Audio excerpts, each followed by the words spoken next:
You are watching Eddie Real Story YouTube channel.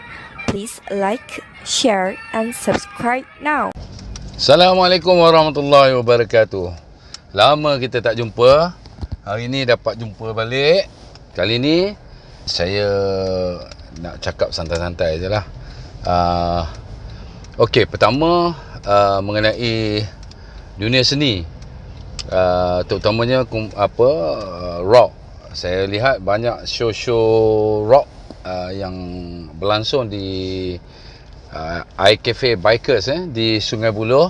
Tetapi sayangnya saya satu pun tak dapat pergi lagi sebab ialah komitmen dan musim hujan jadi kita banyak lebih kepada misi bantuan banjir, cuci rumah orang dan sebagainya. So kita tak dapat pergi. Bagi yang tak mampu nak berusaha pergi mencuci rumah dan sebagainya, apa yang anda perlu buat ialah salurkan duit. Ya, salurkan duit. Kita ada duit, kita tak dapat nak sumbang tenaga kita, jadi kita bagi duit kepada sukarelawan yang mana mereka akan gunakan duit kita untuk sama ada bagi kepada mangsa banjir ataupun mereka guna sendiri. Tak kisahlah, mana-mana pun tak apa, kerana Allah SWT berfirman bahawa tidak akan kurang harta ataupun rezeki seseorang dengan bersedekah ataupun infak. Jadi kita biasakan dengan amalan tu. Pada ketika ini kita berpeluang untuk bersama-sama menanggung beban kesusahan orang lain jadi ini adalah amalan mulia. Baru-baru ni saya selalulah sering melihat ataupun lebih kepada menonton movie Saya menonton movie di TV, dan movie tu berkait rapat dengan akhlak. Yang baru ni saya tonton IP Man ataupun Ip Man. Dia gelar diri dia Ip Man, dan saya lihat apa yang berlaku adalah Ip Man ni dia very good personality, seorang yang sangat baik, dan dia mengamalkan hidup yang sederhana walaupun dia adalah maha guru ataupun maha guru silat Wing Chun So jadi walaupun dia adalah seorang bukan Islam, non Muslim, tetapi kehidupan dia harus kita contohi, kerana dia tak ambil pot dengan perkara-perkara yang remeh-temeh. Yang terbaru ni, dia sekarang dah ada 4, sampai yang Ip Man yang keempat tu dia meninggal dunia. Tapi semalam saya lihat, saya menonton semula Ip Man 3. Waktu tu isteri dia dapat tahu yang dia mengalami kanser. Jadi kanser dia tu membawa kepada maut. Jadi sebelum itu Ip Man tak tahu bahawa isteri dia mengidap kanser. Jadi dia sering keluar ke sana menyelamatkan sekolah yang diganggu oleh samseng-samseng. Jadi ini antara perkara-perkara yang dia lakukan untuk masyarakat.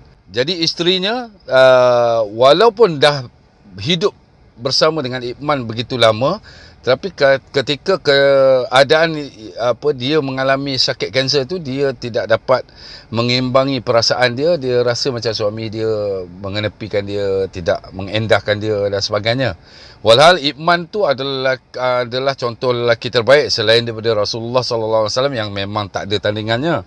Tapi Ip Man ini kita boleh tonton dan contohi sifat-sifat dan akhlak yang baik daripadanya, kerana apabila ada seorang lagi yang juga mempunyai jurusan yang sama, iaitu perguruan yang sama, Wing Chun.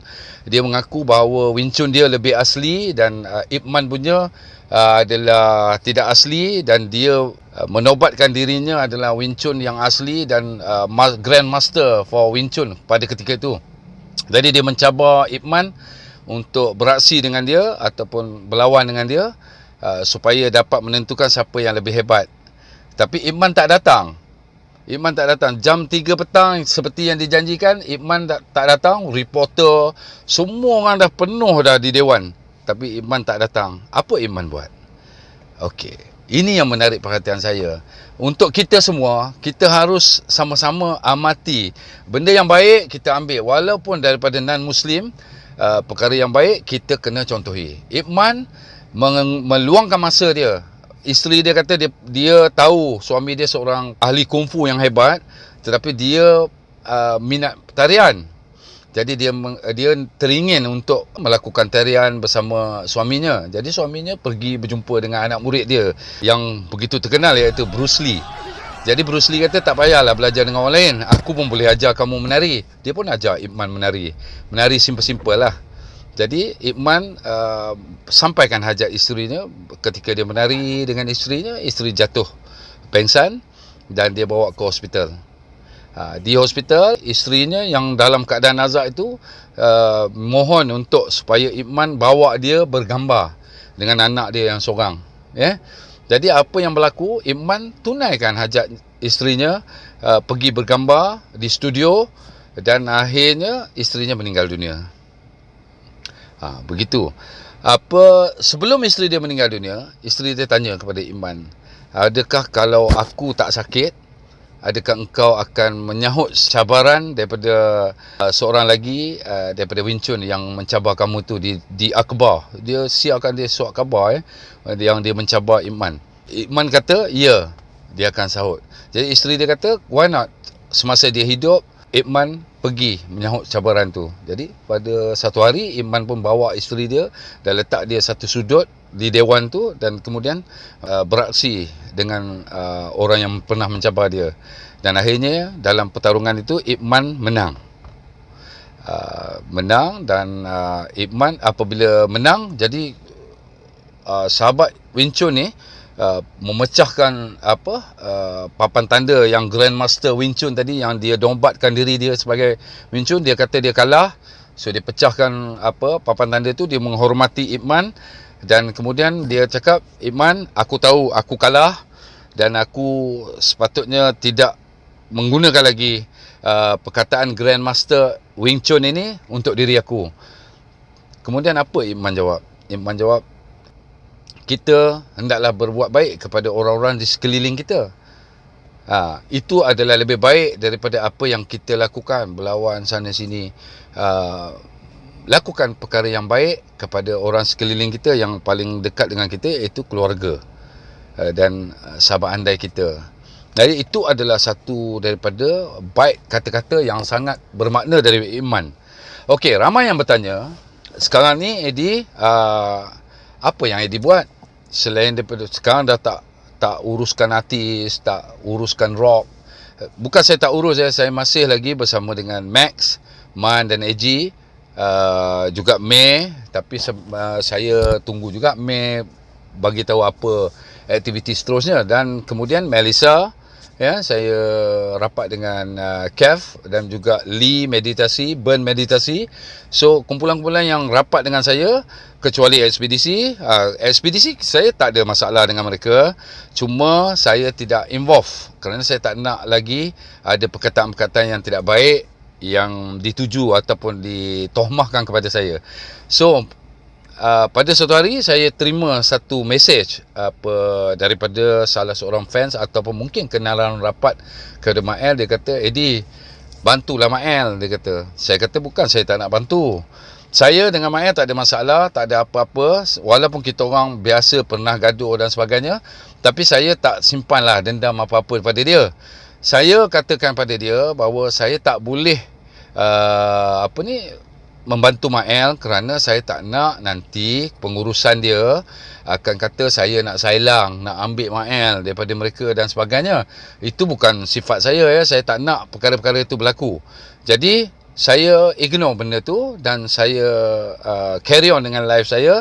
So untuk pemakluman anda semua, saya sekarang ni agak busy dengan projek Prima Pahang. So sekarang yang saya dapat lebih kurang dalam 100 ekar di Jengka, near to Jengka 23. Ada satu kawasan yang seluas 100 ekar. Apabila ditolak dengan ada satu keping tanah yang digunakan oleh PAIP ataupun PAIP Pahang, Jabatan Air lah Pahang, PAIP.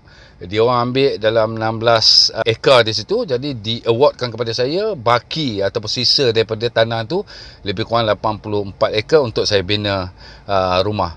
Jadi saya telah menubuhkan tim saya, iaitu engineer, semua tim, engineer, juru ukurnya dengan plannernya dan sebagainya. Jadi saya agak sibuk dengan kerja saya. Alhamdulillah, Allah SWT Maha Kaya. Kalau kita hilang sesuatu dalam hidup kita, seperti kita hilang wang atau sebagainya, kita jangan putus asa. Kita dalam keadaan kita susah, kita lagi banyak bersedekah. Itu amalan saya. Lagi susah kita, lagi banyak kita bersedekah. Jadi dengan cara itu, Allah SWT dah janji, setiap sedekah kita tu, dia akan gantikan dengan yang lebih baik. Dan mungkin daripada sumber-sumber rezeki yang tidak kita ketahui. Alhamdulillah, setelah saya berusaha dan sebagainya, ada yang kena sailang. Projek-projek yang saya usahakan, ada juga yang kena sailang, bukan tak ada. Tetapi Alhamdulillah, daripada dulu, sejak saya buat artis dan sebagainya, memang sailang menyailang ni perkara biasa bagi orang yang tidak mempunyai akhlak yang baik. Mereka sailang lah. Jadi perkara ni berlaku kepada saya. Dan kemudian begitu juga dalam projek-projek yang kita propose kepada authority, kemudian disailang oleh orang-orang tertentu, orang-orang yang lebih berkuasa daripada kita. Tak apa, akhirnya kita berserah kepada Allah SWT, berdoa kepada Allah SWT, buat solat hajat dan sebagainya. Akhirnya Allah SWT makbulkan. Allah SWT beri kita projek yang lebih baik, yang tidak melibatkan apa-apa perkara-perkara syubhah, tidak melibatkan perkara-perkara yang kita ragu.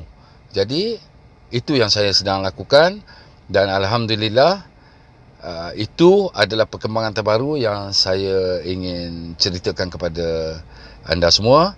Dan insyaAllah kalau tidak ada apa-apa aral, kita akan berjumpa lagi, dan saya akan bersama anda mungkin dengan kumpulan-kumpulan tertentu yang akan mengadakan persembahan. Saya hadir sebagai fans dan sahabat mereka. So itu adalah perkara yang saya akan sedang lakukan dan akan lakukan sampai bila-bila.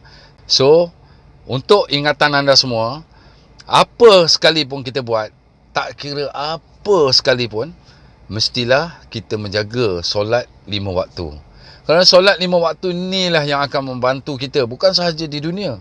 Di dunia ni Allah limpahkan rezeki yang banyak. Apabila kita bersolat, kita tak lupa pada Allah, tentulah Allah juga ingat kepada kita. Kalau Allah tak ingat, tak mungkin Allah tak ingat, kerana Allah SWT akan ingat kepada orang-orang yang ingat kepadanya. Itu pasti.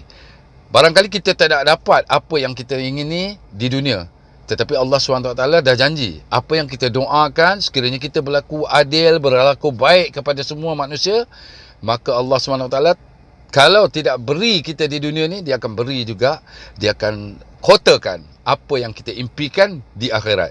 Di akhirat sana, sudah tentulah ia kekal abadi dan tidak ada lagi orang yang sailang dan sebagainya. Kita muda, sekitar usia 33 hingga 35 dikabarkan oleh Nabi SAW. Jadi kita akan berasa muda, tak ada lagi sakit. Apa saja sakit yang ada pada badan kita dah tak ada lagi. So jadi akhir hidup kita adalah kematian yang akan meragut segala kepayahan dalam hidup kita, dan itulah yang kita tunggu. Jadi sebelum kita mati, pastikan agar kita menjaga solat, iaitu ibadah yang paling agung kepada Allah SWT. Okey, so itu saja buat semua. Semoga semua mendapat taufik dan hidayah daripada Allah SWT, dan dilimpahi rahmat dan mawaddah dari Allah SWT. Wabillahi taufik. Wassalamualaikum warahmatullahi wabarakatuh.